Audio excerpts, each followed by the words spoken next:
안녕하십니까. 자, 이번 강의는 페이지 16번이죠. 유학집 16페이지죠. 제2절에서 법률행위 종류가 나옵니다. 1번 단독행위가 나오죠. 일단 법률행위는 의사표시가 들어있는 적법행위잖아요. 따라서 의사표시가 있기만 하면 법률행위예요. 그러면 하나가 있어도 법률행위고 두 개가 있어도 법률행위인데 하나만 있으면 성립하는 법률행위를 우리가 단독행위라고 하고요. 의사표시가 두 개 있어야 성립하는 법률행위를 우리가 뭐라 그러냐면 계약이라고 합니다.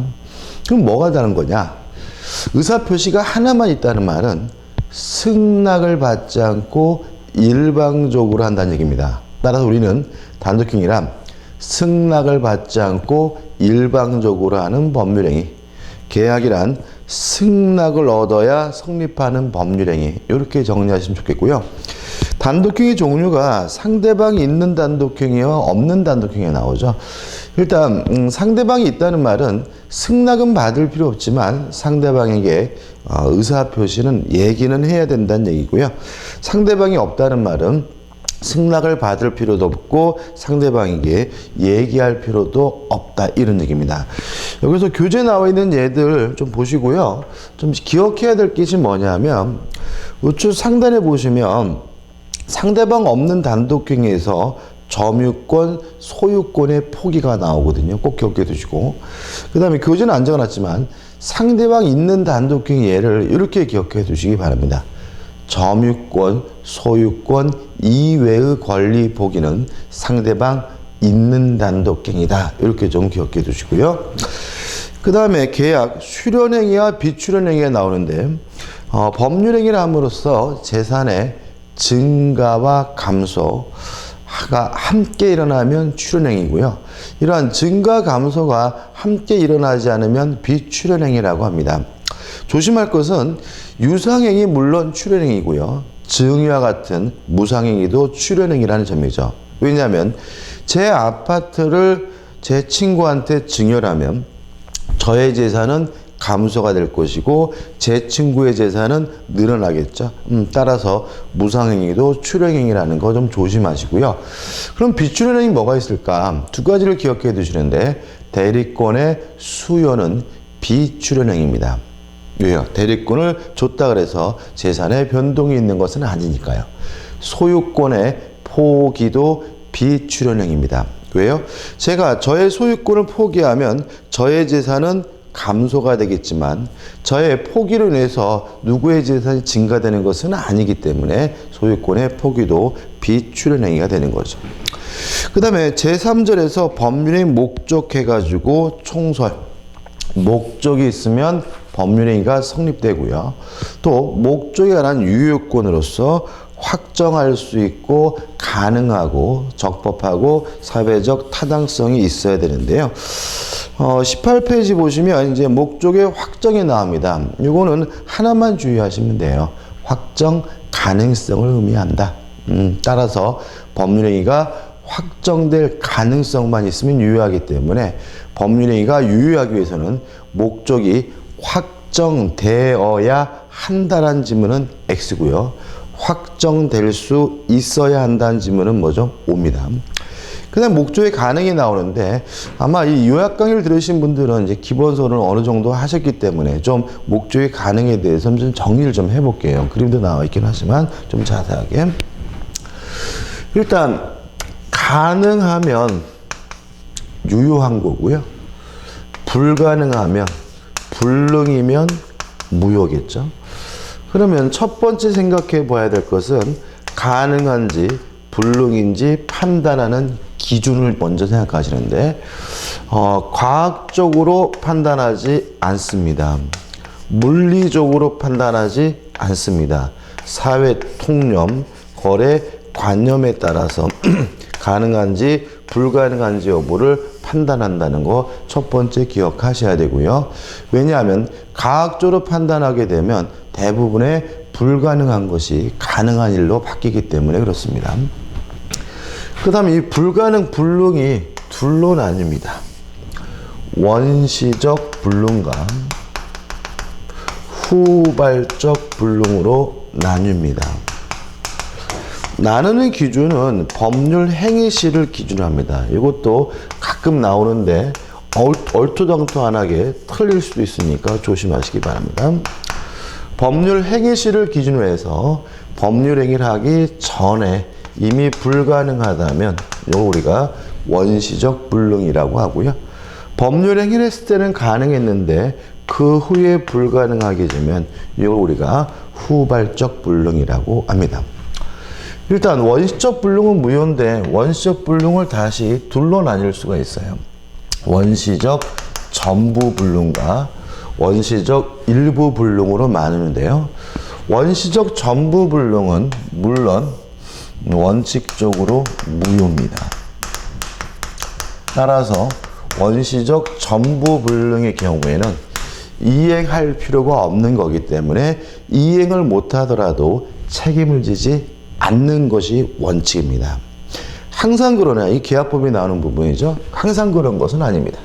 예외적으로 만약에 계약 체결자가 원시적 전부 불능에 대해서 알았거나 또는 알 수가 있었고요.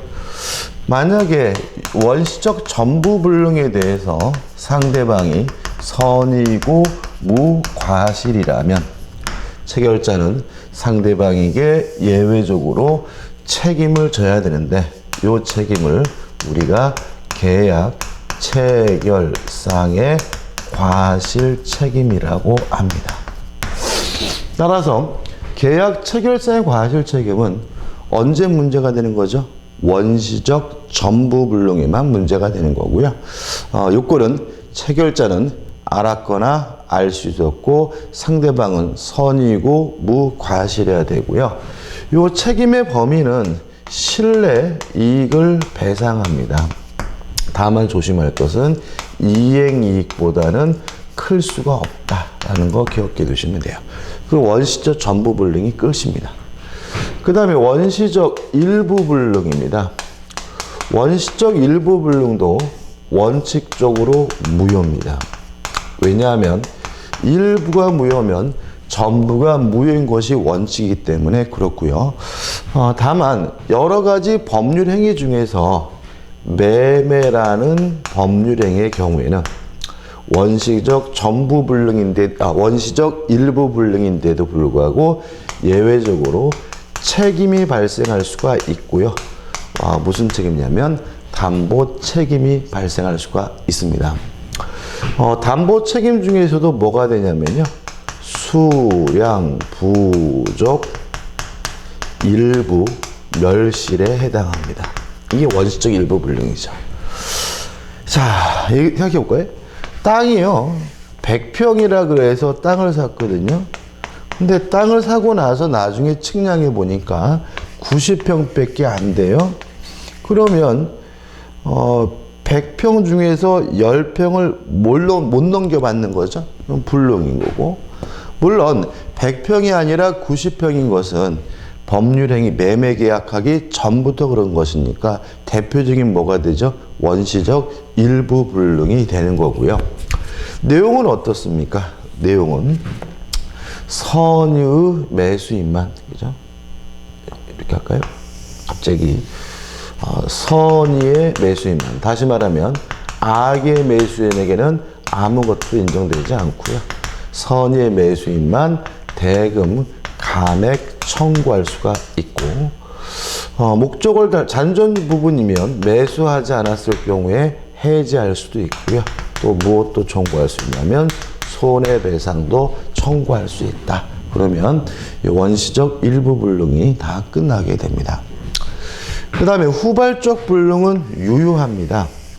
따라서 책임을 져야 되는데 후발적 불능의 경우에 어떻게 책임을 지는지는 둘로 나뉘게 됩니다. 첫째, 채무자에게 후발적 불능에 대해서 고의나 과실이 있는 경우와, 두 번째, 후발적 불능에 대해서 채무자에게 아무런 고의도 없고 과실도 없고 이렇게 둘로 나뉘게 되고요. 만약에 후발적 불능인데 채무자에게 고의나 과실이 있다면 이게 뭐냐면 채무 불이행 책임을 집니다. 채무 불이행 중에서도 뭐가 되냐면 이행 불능이 되죠. 왜요? 할 수 없어서 못하는 거니까요. 내용은 어떻습니까? 이행 불능은 최고 없이 바로 계약을 해제할 수가 있고요. 해제한 후에 원상회복을 청구하고 별도로 또 무엇도요? 손해배상도 청구한다. 물론 여기서 손해배상은 실내이익배상이 아니라 이행이익배상이라는 걸 조심하셔야 되고요. 원상회복할 것이 만약에 금전이라면 반드시 이자를 붙인다는 것도 조심하셔야 됩니다. 그 다음에 채무자에게 고의와 과실이 있다면 이때는 위험부담 문제가 되는 거죠. 따라서 위험부담이란 후발적 불능이고 채무자에게 고의나 과실이 없을 때 누가 책임을 부담하느냐 문제가 위험부담 문제고요. 위험은 원칙적으로 누가 부담하냐면 채무자가 부담하는데 일반적인 매매에서 채무자는 누구를 말하냐면 매도인을 말한다는 거 주의하시기 바라고요. 매도인, 채무자가 부담한다는 말은 결과적으로 쌍방 모두 이행할 필요가 없다는 의미가 된다는 거 꼭 기억해 두시고 이해하셔야 되고요. 다만 예외적으로 위험을 채권자가 부담하는 경우도 있는데 일반적인 매매 계약에서 채권자는 누구를 말하냐면 매수인을 말한다는 거 주의하시기 바라고, 위험을 채권자, 매수인이 부담한다는 말은 결국은 후발적 불능인데도 불구하고 매수인은 여전히 대금을 지급해야 된다는 의미가 된다는 거 꼭 기억해 두셔야 되고요. 두 가지입니다.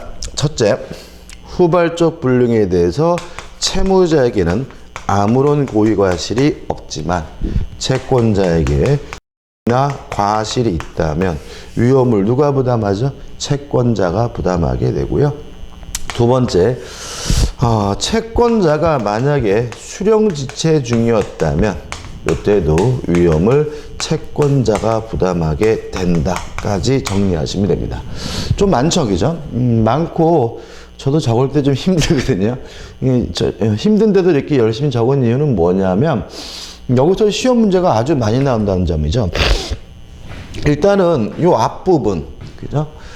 가능과 불능을 판단하는 기준, 원시적 불능은 무효고 후발적 불능은 유효다. 뭐 개념하고, 그죠? 민법 총칙에서 나올 가능성이 있고, 그 다음에 나머지 분들은 이제 계약법과 관련돼 있지만 많이 나올 때는 4-5 문제까지 나올 수 있는 부분이니까 확실하게 좀 메모하시고요. 확실하게 내 거로 숙지하셨으면 좋겠습니다. 그죠? 자, 그 다음에 4번 목적이 뭐죠? 적법입니다. 일단 법을 나눌 때 그 강행성을 근거로 해가지고 강행법규와 임의법규로 나뉘는데요. 임의법규는 위반해도 상관이 없는 거거든요. 따라서 임의법규를 위반하더라도 무효가 되는 것은 아니에요. 그래서 목적이 적법해야 한다 할 때 그 적법할 때 법은 무엇만을 말하냐면 강행법규만을 말하는데, 따라서 강행법규 위반하게 되면 그러한 법률엔 뭐가 되냐면 무효가 됩니다. 자, 근데 문제는 우측에 보시면 단속법규 관계에서 단속규정과 효력규정이 나와요. 일단 우리가 둘 다 강행법규이기 때문에 반드시 지켜야 되거든요. 근데 만약에 위반하게 되면 처벌은 받지만 행위 자체는 유효가 되는 경우를 단속규정이라고 하고요. 또 위반하게 되면 그 법령 자체가 아예 무효가 되는 경우를 효력규정이라고 하는데, 여기서 두 가지를 주의하십니다. 첫째, 우리 민법에는 단속규정이 없다는 점이죠. 따라서 민법상 강행법규로 갈 때는 무엇을 말하냐면 효력규정을 말하기 때문에 민법상 강행규정 위반한 법률행위는 무효다 그러면 틀린 말이 아니라 맞는 질문임을 주의하시기 바라고요. 그 다음에 두 번째 주의할 점은 단속규정은 민법에 없습니다. 그래서 민법이 없기 때문에 다른 법을 기억해 두셔야 되는데 한 가지만 기억하자고요. 뭐죠? 부동산 등기 특별조치법이죠. 부동산 등기 특별조치법은 실질적으로 뭘 금지하고 있냐면 중간 생략 등기를 금지하고 있는데 이 중간 생략 등기 금지 규정은 뭐죠? 단속 규정이다.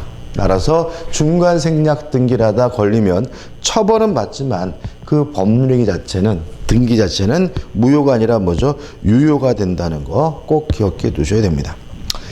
그 다음에 다섯 번째, 목적의 사회적 타당성 해가지고 반사회적 법률은 무효입니다. 1번 사회질서 위반에 유용해가지고 판례가 나오고 이 판례를 가지고 이제 뭐가 반사회적인지를 유용화해 보면 첫째, 법률행위 목적 자체가 반사회적인 경우가 있습니다. 표지에 나와 있는 것처럼 뭐 범죄계약, 첩계약, 뭐 법정에서 허위로 증언하기로 했다, 뭐 도박 이런 것들을 말하고요. 넘겨보시면 두 번째 유형은 목적 자체는 반사회적이지 않습니다.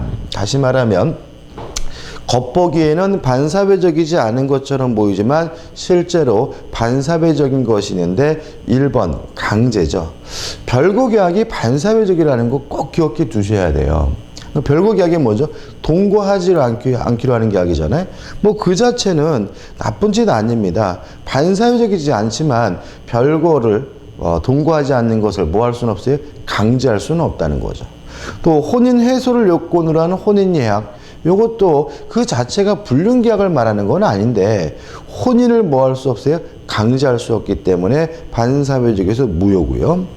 또 2번 법률행위 자체는 반사회적이지 않지만 뭐가요? 조건이 반사회적인 경우도 있습니다. 교재에 나와 있는 것처럼 갑을 살해하면 1억을 주겠다 이거죠. 근데 여기서 조심할 것은 뭐냐면 1억을 주겠다는 말은 반사회적이지 않죠. 뭐가 반사회적이죠? 갑을 죽이면이 반사회적인데 이때는 조건만 무효인 것이 아니라 법률행위 전체가 싹 반사회적에서 무효라는 거 꼭 기억해 두시기 바라고요. 세 번째, 법률행위 자체는 반사회적이지 않지만 금전적 대가가 결부됨으로써 반사회적인 경우가 있습니다. 공무원이 정당하게 직무를 집행하기로 했어요. 그 자체는 물론 반사회적이지 않은 겁니다. 근데 문제는 돈 받고 하면 뭐죠? 반사회적이고요. 또 법정에서 본대로 정당하게 증언하기로 했어요. 이 자체도 뭐죠? 반사회적이지 않은데 돈 받고 하면 반사회적에서 무효가 됨을 주의하시기 바라고요. 그 다음에 네 번째, 동기가 반사회적인 경우도 있습니다. 자, 이거는 조심할 것은 항상 반사회적에서 무효인 것은 아니고 그 동기가 표시가 되거나 아니면 상대방에게 알려져야 비로소 뭐죠? 반사회적에서 무효가 된다는 거 주의하시기 바랍니다. 그래서 항상 조심할 것은 뭐냐면 밀수할 목적으로 출자 계약을 했어요. 그러면 출자 계약 자체는 반사회적이지 않은 거죠. 뭐가 반사회적인 거예요? 출자 계약을 하게 된 동기가 뭐죠? 밀수라는 거죠. 이때는 무조건 반사회적에서 무효가 되는 것이 아니라 그 동기가 표시가 되든지 아니면 상대방에게 알려져야 비로소 반사회적 법률에서 무효가 된다는 거 꼭 기억해 두셔야 됩니다. 그 다음 세 번째, 가족법상의 자유는 절대적으로 보장된다. 따라서 약혼할 자유, 혼인할 자유, 이혼할 자유 같은 가족법상의 자유는 절대적으로 보장이 되기 때문에 제한을 하면 그것이 심하든 심하지 않든 반사회적입니다. 일반적인 경제적 자유는 제한하는 거 무효가 아니라 유효입니다. 반사회적이지 않은 거죠. 다만 심하면 지나치면 그때 비로소 뭐죠? 반사회적인 것이 되는데 가족법상의 자유는 조금만 제한하더라도 반사회적입니다. 그래서 우리가 문제 보실 때 부부가 등장하면 이혼할 수 있는 자유를 제한하는지를 한번 생각해 보셔야 되고요. 또 처녀, 총각, 미혼 커플이 등장하는 경우에는 혼인할 수 있는 자유를 제한하는지 생각해 보셔야 됩니다. 그 다음에 4번 굉장히 중요하죠. 인간 본성의 발현. 인간이면 당연히 하는 것으로 평가되는 행동이라면 서로 그것이 나쁜 짓이라 하더라도 반사회적이지 않습니다. 물론 올해도 여기서 시험 문제가 나올 거고요. 반드시 여기서 답이 나올 거예요. 세금 회피, 채무 회피, 비자금, 범죄 자금을 은닉하는 행위, 이런 것들은 인간이면 당연히 하는 행동이기 때문에 반사회적이지 않습니다. 뭐 투기행위도 반사회적이지 않습니다. 왜요? 투기도 결국은 이익 추구 행위로서 인간 본성의 발현인 거죠. 그 다음 2번 반사회적 법률 효과입니다. 무효입니다. 따라서 이행하기 전이면 이행할 필요가 없고요. 서로 이행한 것이 있다면 돌려받을 수 있느냐가 문제가 되는데 우리 민법은 반사회적이어서 이행한 경우는 불법 원인급여이기 때문에 돌려받지 못한다라고 규정을 두고 있는 거죠. 다시 한번요. 반사회적 법률행위도 무효입니다. 따라서 이행하기 전이면 이행할 필요가 없지만 이행한 것은 불법 원인급여이기 때문에 돌려받지 못합니다. 조심할 것은 만약에 그 원인이 수익자에게만 있다면 그때는 돌려받는 것이 가능합니다. 그 다음에 세 번째 이중매매가 나오는데 이중매매는 똑같은 물건을 두 번 팔아먹는 거죠. 일단 이중매매의 효력인데 원칙적으로 유효합니다. 따라서 두 번째 산 사람은 선이든 악이든 묻지 않고 이전 등기를 받았다면 적법하게 소유권을 취득하는 것이 원칙입니다. 다만 2번에서 이 제2매수인이 아는 것을 넘어가지고 적극 가담하게 되면 그때는 반사회적 법률행위로서 무효이기 때문에 뭐 할 수 없죠? 소유권을 취득할 수가 없는 거죠. 그럼 줄이면 제2매수인은 선악 불문하고 소유권을 취득합니다. 다만 아는 것을 넘어가지고 뭐 하면요? 적극 가담하게 되면 소유권을 취득하지 못합니다. 왜요? 반사회적에서 무효이기 때문에. 근데 이러한 것이 우측에 보시면 이중매매와 유사한 법률 관계가 두 가지가 더 있어요. 첫째는 명의신탁입니다. 명의신탁을 했습니다. 그래서 명의수탁자가 자기 앞으로 등기되어 있는데 자기 앞으로 등기되어 있는 것을 기하로 제3자에게 팔아먹으면 제3자는 선악 불문하고 소유권을 취득하고요. 다만 아는 것을 넘어서 적극 가담하면 소유권을 취득하지 못합니다. 또 하나 마지막으로 취득수요입니다. 취득수요가 완성이 됐으면 소유자는 이전 등기해 줘야 되거든요. 근데 만약에 완성이 된 후에 팔아먹었다.